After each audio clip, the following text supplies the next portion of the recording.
What I thought I would do today is just present a little update on some of the work that we've been doing on blue waters.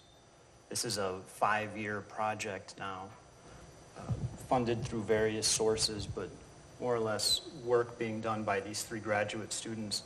Hui Li, who's in the audience, who's no longer a graduate student with me, she's now a postdoc at Yale, and Andrew Huang, who's now at the Naval Research Laboratory, and Ben Vega-Westhoff, who's still a PhD student with me. So a lot of the work that I'll be discussing is kind of the highlights over the past couple of years of the work that's been done by these people, as well as some fantastic collaborations with NCSA researchers, including David Bach, Ryan Mokos, and Rob Cisneros.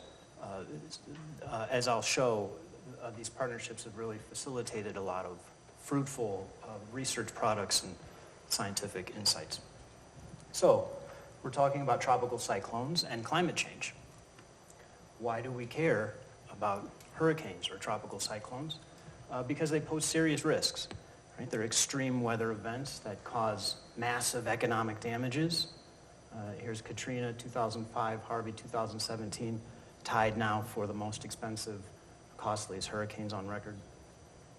And it leads to media speculations or media reports about linkages between severe weather, tropical cyclones, and anthropogenic global warming.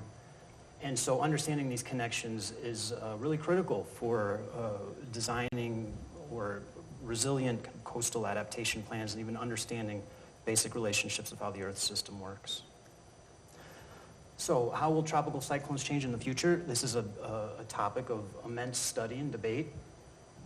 There are statistical downscaling methods that look at how the climatologies may change as you change the environmental factors that influence tropical cyclone activity. There's also dynamic community assessments of using dynamic models looking at how tropical cyclone may change in the future under global warming. A lot of these studies up to date are limited by the coarse resolution of the models, our lack of understanding about the feedbacks, and lack of ocean-atmosphere coupling in a lot of future assessments. There's been studies done with CESM, including idealized simulations looking at the effects of grid resolution and surface coupling on tropical cyclone intensity, as well as looking at projected changes in tropical cyclones under global warming, again, kind of limited by ocean-atmosphere coupling, which is extremely important, right? Because if you think about a tropical cyclone, it gets its energy directly from the ocean. And so how do we really assess how these things are going to change in the future under global warming if we don't account for these ocean-atmosphere interactions in our analysis?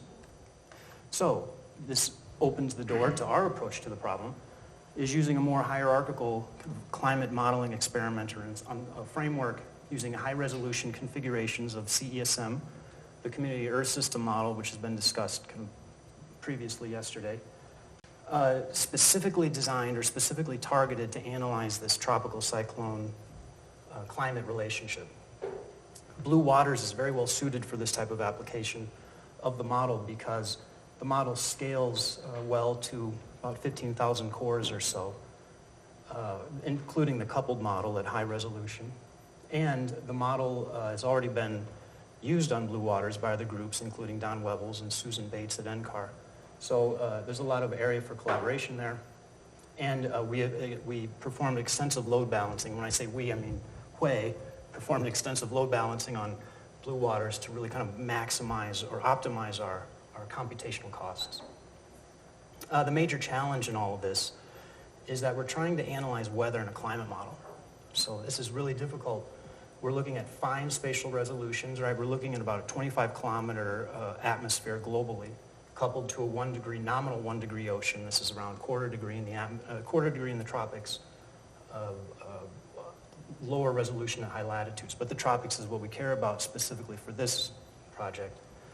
The coupling between ocean and atmosphere is a major challenge, as I noted before. This is really one of the first kind of multi-year or large efforts, I would say, in looking at this type of coupled modeling. Also, integration length. We're looking at multi-decade, right? We're trying to get as many years as possible so we can analyze tropical cyclone statistics. So again, coming back to the challenge of analyzing weather or the statistics of weather in a climate model. So this requires high-frequency input-output, right? We're saving sub-daily model fields and things like this. And post-processing, how do you make sense of all these terabytes of data that comes out of these simulations? Identifying storms, tracking storms, looking at the environmental factors. These are major challenges which really makes Blue Waters perfect for this type of problem. Here's kind of the time evolution of the project.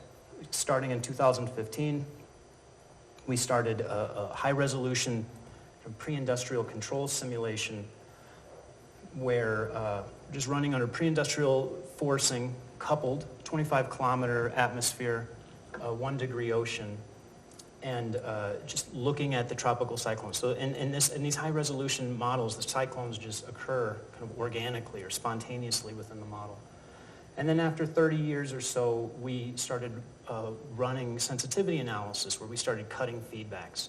What happens if you now, instead of running fully coupled, you cut the feedback to the ocean, or from the ocean you cut the feedback to the atmosphere?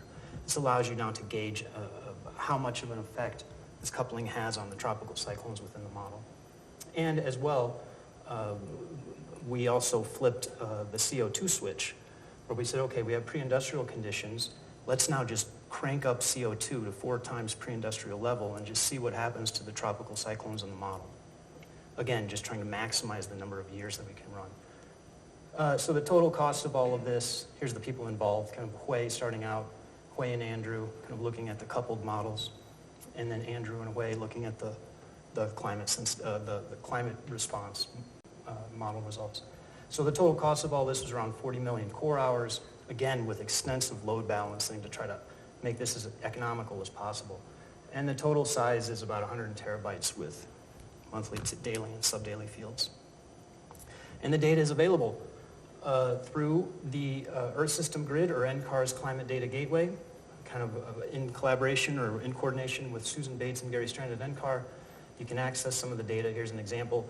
Just search tropical cyclone in the CESM projects and you get different simulations, and here's some of the model variables that come out with our 6-hourly outputs, including surface winds and atmospheric temperatures and things.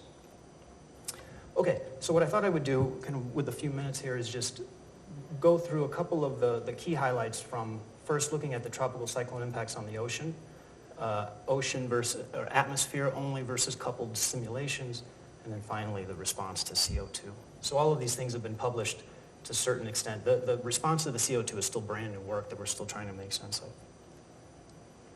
So impact of tropical cyclones on the ocean, they have a big impact, right? The cyclones derive their energy from the ocean, but they also stir up the ocean. There's extreme winds that tend to mix warm water down and cold water up. And you can see this in these cold wakes left behind the storm paths. And so here's a vertical temperature profile before and after the storm. You see a cooling and a deepening of the mixed layer, which if you take the difference, cooling in the mixed layer, warming in the thermocline, kind of in the stratified regions of the ocean. This represents kind of an irreversible heating of the ocean. And what happens to this heat, right? This cooling is restored to climatology through surface fluxes and advection and such. But what happens to this heat's kind of unknown, or I shouldn't say unknown, but it could have climate impacts. So this leads us to the first thing that we looked at is, what is the effect of the storms on the upper ocean? So here's a nice animation produced in coordination with Rob Cisneros and David Bach, looking at the tropical cyclones' impact on the ocean by looking at cold wakes. So what you're seeing here, which you will see in a moment here, these little dots rolling through here are the tropical cyclones. And the blue that you're seeing are the cold wakes left behind. This is running at a high-resolution ocean, kind of with and without tropical cyclones. And so you see a lot of cooling in the tropics, the storms come through, but you also see kind of these wave responses and heat being moved around within the tropics.